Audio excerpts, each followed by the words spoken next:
and thanks for tuning in. Today we're taking a look at dog aggression. Now, of course, dog aggression is a huge topic and there's a whole range of things that can cause them to overreact. So what I've done today is I've put together some simple techniques and exercises that you'll find useful regardless of whether your dog is aggressive to bikes, cats, cars or other dogs. But the main thing that I really want to portray in this video is a concept, and it can be summed up in this famous saying: it's not what you do, but it's the way that you do it. So see if you can get what I mean and enjoy the video. So in this consultation I'm working with Tane. He's an 18-month-old Staffy Cross Mastiff, and his owner has asked me to come and assess him around other dogs because when he was about 8 months old, something like that, he started becoming a little bit dominant and aggressive. His owner kept him away from other dogs because he didn't want any trouble, and it's just sort of that period of time that he's been away from other dogs has got bigger and bigger, and now he really hasn't been around dogs for a long time. So I'm not taking any chances with him. We've got a muzzle on him, we've got him on a harness there, and I'm going to ask his owner to walk out onto the grass, and then I'll bring one or more of my dogs over, and I want to show you how I work this sort of situation. So the first thing we need to do is really keep control of the situation. So you can see I've got two of my dogs there on leashes. That's the two boys. They're very good, but the last thing I want is them jogging over to say hello, so I'll keep control of them with a short leash. You could use a long line. Inca there in the foreground, she's not going anywhere, so she's free to wander around. And of course Tane's on a lead. So you need that control to start with. The next thing to look at is the energy of the dog. So clearly my dogs are very calm and relaxed, which is brilliant. On a scale of 1 to 10, I'd probably put him down at a 2 or a 3. But Tane here, you can see his energy level is much more what I'd say is a 7 or almost an 8. 8 out of 10. His tail is upright. He's stiff and strong, and he's pulling towards my dogs. Not really what you're looking for. So when a dog's feeling like this, confident, strong, and almost looking for a bit of trouble and sort of wanting to man up, the best thing to do is give them some time. Just move them away. They're not ready yet. And time's on your side. As you'll see, Tane will calm down, but you don't want to bring him over to meet the dogs in question when he's in that sort of state. Now what I'm going to do here is a very simple technique, but it's very powerful. It's something I call stop, start, change direction. You basically put a lead on your dog, you walk them round and round, doing anything except for focusing on the other dog. In other words, I'm going to focus my dogs on the grass to the right and the grass to the left. Come on guys, let's go and smell the flowers. Tane's owner's doing the same, and you're going to see that just a few minutes of this is going to calm his dog right down. It's actually truly amazing. I'll show you a shot of before and after. But what he's doing now as well is he's going to get in front of his dog, and I'm saying do a calm freeze, something I use a lot. You crouch down, put your hand under his collar, and if we have a look at his dog now, you'll actually see, this is just a few minutes later, his dog's energy's gone right down. If you look at that tail, we'll zoom in and have a look, but the body language of this dog is so completely different to the body language and energy of the dog that we saw just before. Here he is just 10 minutes earlier, confident, dominant, tail erect, challenging. You know, he's not, in this state, you don't want to be taking him over and introducing him to other dogs. It's only going to go pear-shaped. So you want to do a little bit of work with him, and, 10 minutes later, here he is. Tail's in completely the other opposite direction, hanging down. He's relaxed. He's very inquisitive. He's interested. He's calmed right down. Totally different dog. You'll have far more success with him in this sort of a state.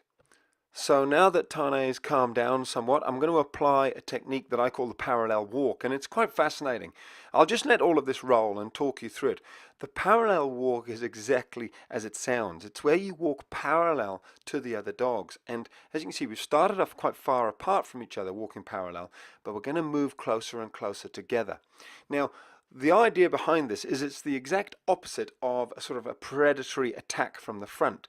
If you think about it, all animals are used to the sort of predatory locking on and running straight at another animal to attack them. So if you're coming straight at an animal, dog, they can feel very threatened. It's why when you meet a dog on the pathway who's coming towards you, it can be quite threatening.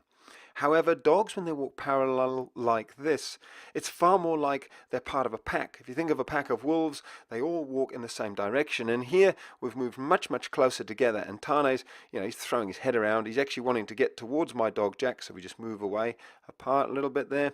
But he's doing really well.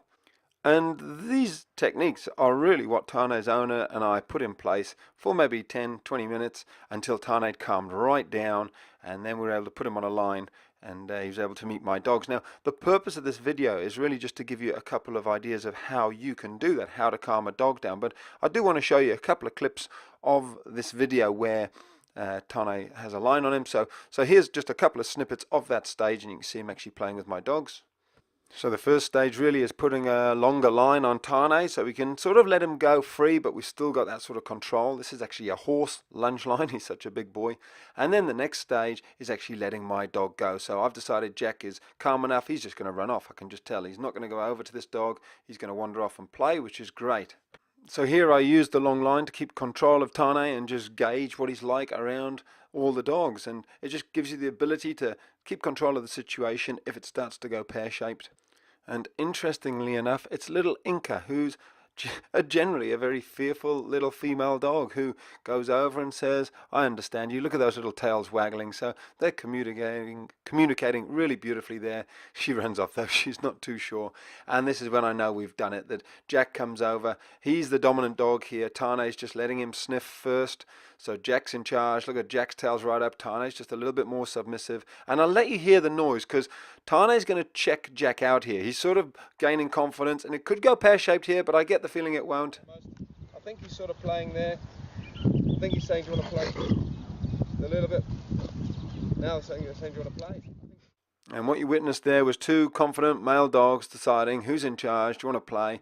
And so yeah, it's time to drop the long line on the floor and just let them have a good run. I'm very confident that they're going to get on really well. The next stage was to take the long line off him, and then when we were completely confident that he was going to be fine and he'd had a good play, we took the muzzle off and he just had a great old time. Here he is playing around with Inca, who's telling him to go away at this point. And he had a great fun play with Jack as well. You can see here they got on like a house on fire. So there you have it. In my opinion, Tane is a good dog. He's a lovely boy. He's sociable, but he has got that tendency to be a little bit dominant. So you do want to understand how to be the pack leader at home. That'll keep his dominance right down, and he'll be far more tolerant around other dogs. And some of the key stages in getting him off leash: first of all, we kept control of him at the very beginning using those leashes and the long line. Secondly, we were constantly reading the energy, the situation. Every situation was different, and if it wasn't right, then we just moved him away. So just walk away, focus on something else, and just remember, there's no rush. Take your time, because time is on your side. So there you go. As you can see, we turned a potentially volatile situation into a really successful day, and we gave Tane some much deserved freedom and socializing off leash, and we gave his owner some hope. Back at Tane's home, I also went through with his owner the importance of leadership, because this will actually be the foundation on which the relationship is built. Now, let me clarify the key concept I referred to at the start, that it's not what you do, but it's the way that you do it. A concept which flows through all of that training in the video and all that I do. Basically, you've got to keep control of the situation. You've got to stay calm and take your time. That's all for today. See you tomorrow, and until then, have an awesome day.